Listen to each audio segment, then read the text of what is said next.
Assalamualaikum warahmatullahi wabarakatuh. Izin memperkenalkan diri, nama saya Muhammad Ridho Pratama dengan NPM 2421020162 ingin menjelaskan tentang materi dari kelompok 2 yang berjudul epistemologi. Epistemologi berasal dari bahasa Inggris epistemologi yang merupakan gabungan dua perkataan Yunani yaitu epitisme yang bermakna pengetahuan dan logos yang bermaksud ilmu, sains, kajian, teori, dan pembahasan. Epistemologi sebagai cabang filsafat yang membahas tentang hakikat, sumber, metode, dan kebenaran pengetahuan.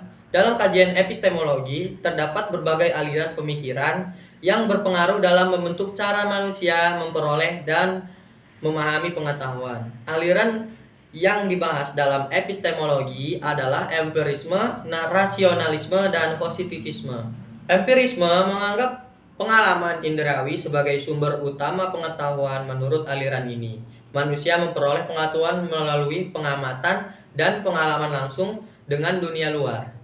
Tokoh utama dalam aliran ini seperti John Locke berpendapat bahwa pada awalnya pemikiran manusia itu kosong dan pengetahuan terbentuk melalui pengalaman indrawi.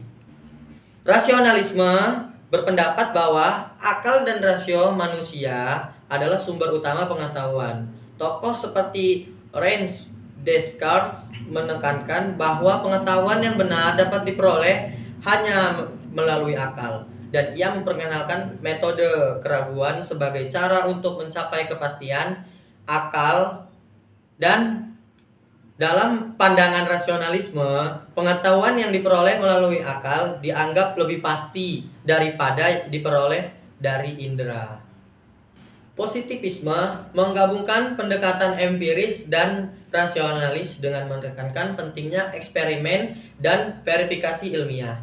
Tokoh aliran ini seperti Auguste Comte berpendapat bahwa pengetahuan yang sahih harus didukung oleh bukti empiris yang terukur, yang dapat diverifikasi melalui eksperimen dan observasi. Positivisme mendekati ilmu pengetahuan dengan cara yang terstruktur dan terukur, mempergunakan alat bantu untuk memastikan kebenarannya yang diperoleh. Selain membahas aliran tersebut, epistemologi juga mencakup beberapa aspek pokok dalam kajiannya, antara lain ialah sumber pengetahuan. Epistemologi membahas asal-usul pengetahuan yang dapat diperoleh melalui dua sumber utama, pengalaman indrawi seperti yang diajarkan dalam empirisme dan akal seperti yang diajarkan dalam rasionalisme. Dalam epistemologi Islam, sumber pengetahuan juga mencakup wahyu dan institusi. Lalu yang kedua adalah metode pengetahuan. Epistemologi mengkaji bagaimana pengetahuan dapat diperoleh melalui berbagai metode, seperti metode deduktif dan induktif.